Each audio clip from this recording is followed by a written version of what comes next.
Hello बच्चों, ये video specially मैं आरडीवीवी यूनिवर्सिटी के बच्चों के लिए बना रही हूँ और एपीएससी यूनिवर्सिटी के बच्चों के लिए बना रही हूँ। आप लोगों का जो इकोनॉमिक्स का माइनर सेकंड पेपर है उसके 15 मोस्ट इंपॉर्टेंट क्वेश्चंस बना दिए हैं मैंने। अगर आपने अभी तक कुछ नहीं पढ़ा तो ये क्वेश्चंस को जरूर से पढ़ के जाएं, है ना। पहला जो क्वेश्चन है, मैं आपको पूरे 15 के 15 क्वेश्चन दिखाऊंगी, देख लेना किस टाइप से, दोनों लैंग्वेज में। कुछ नहीं पढ़ा तो इनको पढ़ लेना, आपके सिलेबस के बेस्ड क्वेश्चन है। First question, explain the salient features of ancient Indian agriculture, marketing and finance.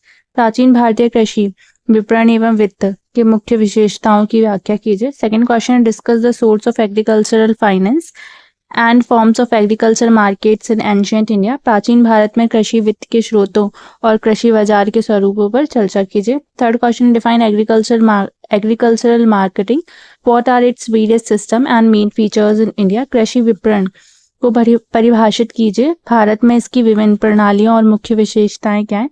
Fourth है, what are the major problems of agricultural marketing in India, suggest measures to overcome them. भारत में कृषि विपणन की प्रमुख समस्याएं क्या हैं, उन्हें दूर करने के उपाय सुझाइए।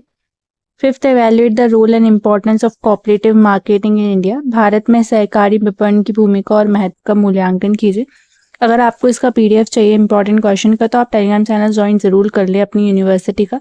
एपीएससी यूनिवर्सिटी का बच्चों का है अभी, तो आप लोग अपना टेलीग्राम चैनल ज्वाइन कर ले, इसका लिंक मिल जाएगा आपको यूट्यूब चैनल पेज पर ही, ठीक है। Sixth question, explain the need for agricultural finance in India, describe it's institutional and non institutional sources. Bharat में कृषि वित्त की आवश्यकता को स्पष्ट कीजिए, इसके संस्थागत और गैर संस्थागत स्रोतों का वर्णन कीजिए। सेवन जो क्वेश्चन है वो, discuss in detail the role and function of ये national bank for agricultural and rural development, NABARD, राष्ट्रीय कृषि और ग्रामीण विकास बैंक की भूमिका और कार्यों पर विस्तार से चर्चा कीजिए।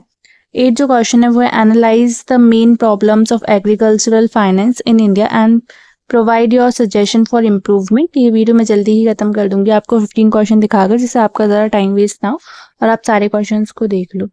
भारत में कृषि वित्त की मुख्य समस्याओं का विश्लेषण कीजिए और सुधार के लिए अपने सुझाव दीजिए। 9 question, discuss the role of the Food Corporation of India FCI in ensuring consumer food security. उपभोक्ता खाद्य सुरक्षा सुनिश्चित करने में भारतीय खाद्य निगम की भूमिका पर चर्चा कीजिए। 10 question, right a detail note on the present agricultural storage system in India. Bharat में वर्तमान कृषि भंडारण व्यवस्था पर एक विस्तृत लेख लिखिए। अगर आप ये क्वेश्चंस करके जाओगे तो आपको कुछ ना कुछ तो नॉलेज मिलेगी, और इससे रिलेटेड कोई भी क्वेश्चन आएगा आपके टॉपिक से ही बने तो आप पढ़ के जाओगे तो अपने क्वेश्चंस को अच्छे से अटैम्प्ट कर पाओगे, सही आंसर लिख पाओगे, है ना। 11 क्वेश्चन है, what is futures trading, explain it's mechanism and impact on Indian agriculture. Hindi में देखते हैं, वायदा कारोबार क्या है, इसके तंत्र और भारतीय कृषि पर इसके प्रभाव की व्याख्या कीजिए।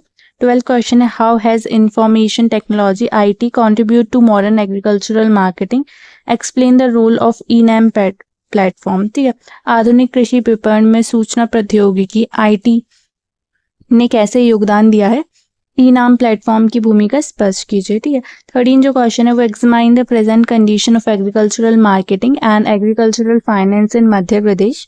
मध्य प्रदेश में कृषि विपणन और कृषि वित्त की वर्तमान स्थिति का परीक्षण कीजिए। 14 क्वेश्चन है, describe the function and working system of the Madhya Pradesh state agricultural marketing mandi board.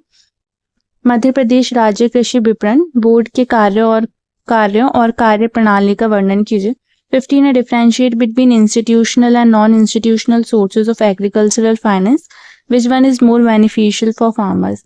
कृषि वित्त के संस्थागत और गैर संस्थागत स्रोतों के बीच अंतर स्पष्ट कीजिए, किसानों के लिए कौन सा अधिक फायदेमंद है। ये आप लोग के लिए 15 क्वेश्चंस बना दिए थे मैंने, तो आप इनको जरूर से पढ़ के जाएं। अगर आपने अभी तक कोई भी तैयारी नहीं करी तो इन 15 क्वेश्चंस को तैयार कर लें, आपका एग्जाम अच्छा जाएगा, आप पास हो जाओगे, है ना। तो पढ़ लेना इनको, और वीडियो पसंद आए तो लाइक कर देना, चैनल को सब्सक्राइब कर देना। आप लोगों के जो एईसी सब्जेक्ट के पेपर्स हैं, हिंदी और इंग्लिश, कैसे आएंगे, किस टाइप से आएंगे, उसके लिए मेरे पास 10 सैम्पल पेपर्स अवेलेबल हैं, जो कि 5 यूनिवर्सिटीज़ के एमपी के हो चुके थे।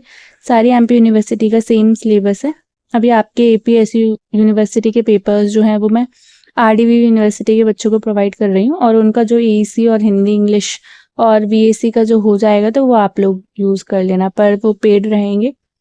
जो भी बच्चा इंटरेस्टेड हो वो टेलीग्राम चैनल तो ज्वाइन सभी कर लेना, बाकी डीएम वही करना जो इंटरेस्टेड हो, ठीक है। Thank you so much and all the best for your exam.